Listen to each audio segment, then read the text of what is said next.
उमर साहब ने U turn ले लिया।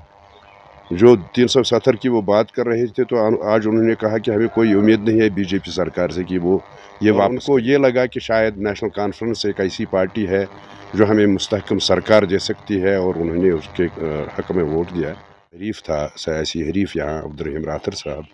तो उनको भी मुबारकबाद मैं देता हूँ। एक तरफ तो उन्होंने कांग्रेस के साथ इत्तेहाद किया है, अलायंस किया है, दूसरी तरफ वो बीजेपी की तरफ भी नरम रुख रखना चाहते हैं। लोगों को ये बता दिया कि 370 में वापस नहीं ला सकता। आदाब नाज़रीन, वतन न्यूज़ नेटवर्क देख रहे आप और मैं हूं आपके साथ नवीदुल हक। आज पीडीपी के general secretary Ghulam Nabi loan हांजोरा, जो कि चराग शरीफ कॉन्स्टिट्यूंसी से पीडीपी की टिकट पर इलेक्शन लड़ रहे थे, ने आज अपने हरीफ अब्दुर्रहीम राथर, जो कि नेशनल कॉन्फ्रेंस की तरफ से इलेक्शन लड़ रहे थे, उनको जीत दर्ज करने पर मुबारकबाद दी। गुलाम नबी लोन ने अपनी वर्कर्स को भी उनकी मेहनत के लिए शुक्रिया अदा किया और कहा कि उनकी मेहनत ज़रूर रंग लाएगी। उन्होंने मीडिया से बात करते हुए कहा कि उमर अब्दुल्ला को अपने बयानात नहीं बोलने चाहिए और उनको यू टर्न नहीं लेनी चाहिए, क्योंकि जो उन्होंने रैलीज़ में वादे किए हैं वो सारे निभाने पड़ेंगे। आपको याद दिला दें कि उमर अब्दुल्ला लगातार अपनी रैलीज़ में कहते थे कि वो 370 और 35A की बहाली के लिए वो जो है बात करेंगे और स्टेटहुड के लिए बात करेंगे, लेकिन कल एक बयान उनका सामने आया जिसमें हम सुन सकते हैं कि उमर अब्दुल्ला कह रहे हैं कि हम बीजेपी से जो है अब 370 की बात नहीं कर सकते, उनसे 370 नहीं ले सकते हैं।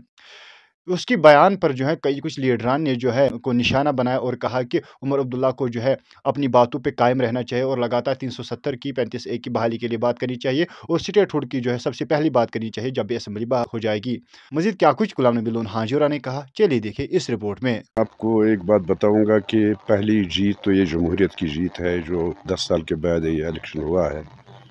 और इसमें लोगों ने बढ़ चढ़ कर हिस्सा लिया। मैं लोगों का शुक्रिया अदा करता हूँ कि जिन्होंने इसमें हिस्सा लिया। और जमहूरियत में हार जीत तो होती रहती है, इसमें कोई गिला नहीं है।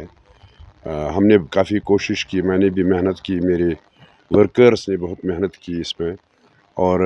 ये तो लगता नहीं था कि ऐसा रिज़ल्ट आएगा, लेकिन फिर भी नेशनल कॉन्फ्रेंस की जीत हो गई, तो उनको भी मैं मुबारकबाद देना चाहता हूँ इस जीत पे। ख़ासकर अपने जो मेरा हरीफ था, सियासी हरीफ यहाँ अब्दुर्रहीम राथर साहब, तो उनको भी मुबारकबाद मैं देता हूँ।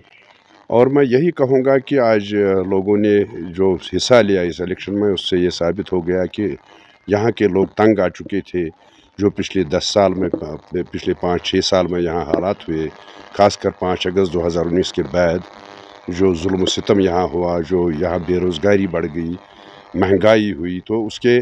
ख़िलाफ़ आज लोगों ने वोट किया है। और उनको ये लगा कि शायद नेशनल कॉन्फ्रेंस एक ऐसी पार्टी है जो हमें मुस्तहकम सरकार दे सकती है, और उन्होंने उसके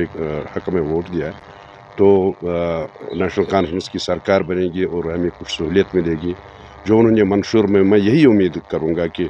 जो उन्होंने अपने इंतखाबी मंशूर में जिन बातों का जिक्र किया था,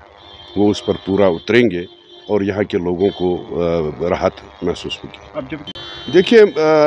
जो वोट उन्होंने मांगा है, उन्होंने 370 के ऊपर मांगा है, 35A के ऊपर मांगा है और स्टेटहुड के ऊपर मांगा है। तो मुझे लगता है कि आज उमर साहब ने यू टर्न ले लिया। जो 370 की वो बात कर रहे थे, तो आज उन्होंने कहा कि हमें कोई उम्मीद नहीं है बीजेपी सरकार से कि वो ये वापस करेंगे। जब दूसरी कोई सरकार आएगी तो तब हम देखेंगे 370 को। उसका मतलब ये है कि उन्होंने सीधा सीधा लोगों को ये बता दिया कि 370 में वापस नहीं ला सकता। तो दूसरी बात यह है कि स्टेटहुड का जहाँ तक मसला है, स्टेटहुड का उन्होंने कहा है कि हम पहली मीटिंग में उसका रेजोल्यूशन पास करेंगे, और ये जो सेंट्रल गवर्नमेंट है उनके पास रेजोल्यूशन ले जाएंगे। फिर सेंट्रल गवर्नमेंट क्या फ़ैसला करती है, मुझे लगता है कि जहाँ पिछले आपको याद होगा कि जब ब्रूट मेजॉरिटी यहाँ थी नेशनल कॉन्फ्रेंस को 1996 में, शायद 67 मेंबर उनके थे असेंबली में, तो उन्होंने ऑटोनॉमी का रेजोल्यूशन पास किया था, जो सेंट्रल गवर्नमेंट, उस वक्त के सेंट्रल गवर्नमेंट ने रद्दी की टोकरी में फेंक दिया था। तो मुझे लगता है कि आज भी वही सूरत हाल ना हो। हम खुदा से ये दुआ करेंगे कि कम से कम स्टेटहुड वापस मिले। तो किस हद तक वो कामयाब हो सकते हैं इसमें, किस हद तक कामयाब हो जाएंगे, वो वक्त ही फैसला करेंगे। जिन्होंने सर वर्कर्स ने आपको वोट डाले, वर्कर्स के लिए क्या मैसेज है? देखिए, मैं तो तहे दिल से अपने वर्कर्स का शुक्रिया अदा करता हूँ और वोटर्स का शुक्रिया अदा करता हूँ, क्योंकि बहुत मेहनत की मेरे वर्कर्स ने इस इलेक्शन में, और अच्छा खासा वोट भी हमने लिया। 24-25 हज़ार वोट लेना कोई आसान बात नहीं होती है, اور یہ اگر یہ ووٹ ہم نے لیا ہے تو ورکرز کی محنت کی وجہ سے لیا ہے، اور جو میرے ہمدرد تھے، جو میرے سپورٹرز تھے، ان کی مدد سے یہ ووٹ لیے ہیں، تو میں ان کا تہ دل سے شکریہ ادا کرتا ہوں، اور یہی امید کرتا ہوں کہ جو ان کے خواہشات ہیں، جو ان کے جذبات ہیں، ان کی میں ہمیشہ قدر کروں گا، اور میں ہمیشہ ان کے ساتھ رہوں گا، سکھ دکھ میں ان کا ساتھ دوں گا، اور انشاءاللہ تعالی ہم آگے بھی یہ تو ابھی this is not end of the game, میں یہ نہیں کہتا ہوں کہ یہ کھیل ختم ہو گیا، کھیل ابھی باقی ہے، تو دیکھتے ہیں آگے انشاءاللہ تعالی ہم محنت کریں گے، اور آگے دیکھتے ہیں کیا ہوتا ہے۔ عمر صاحب نے وہی بات دہرائی جو انجینئر رشید صاحب نے کہا تھا کہ آنریبل پرائم منسٹر، اور آج عمر صاحب بھی وہی کہہ رہے ہیں کہ ہمیں ان کے ساتھ تعلقات کو بہتر کرنا ہوگا، تو یہ پہلا سٹیپ ہے ان کا،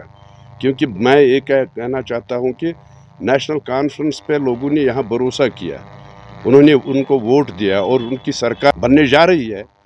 یہ کہہ سکتے ہیں ہم، تو مجھے لگتا ہے کہ ابھی جو انہوں نے وعدے کیے تھے لوگوں کے ساتھ یہاں، تو دھیرے دھیرے وہ وعدے بھول رہے ہیں، اور آج کی ڈیٹ میں وہ یہی کہہ رہے ہیں، ایک طرف تو انہوں نے کانگریس کے ساتھ اتحاد کیا ہے، الائنس کیا ہے، دوسری طرف وہ بی جے پی کی طرف بھی نرم رخ رکھنا چاہتے ہیں، تو مجھے نہیں لگتا ہے کہ یہ پالیسی صحیح ہے، اور جس کے خلاف لوگوں نے یہاں ووٹ کیا تھا، اگر انہی کے ساتھ وہ دوستانہ تعلقات رکھیں گے تو مجھے نہیں لگتا کہ وہ اچھی بات ہے۔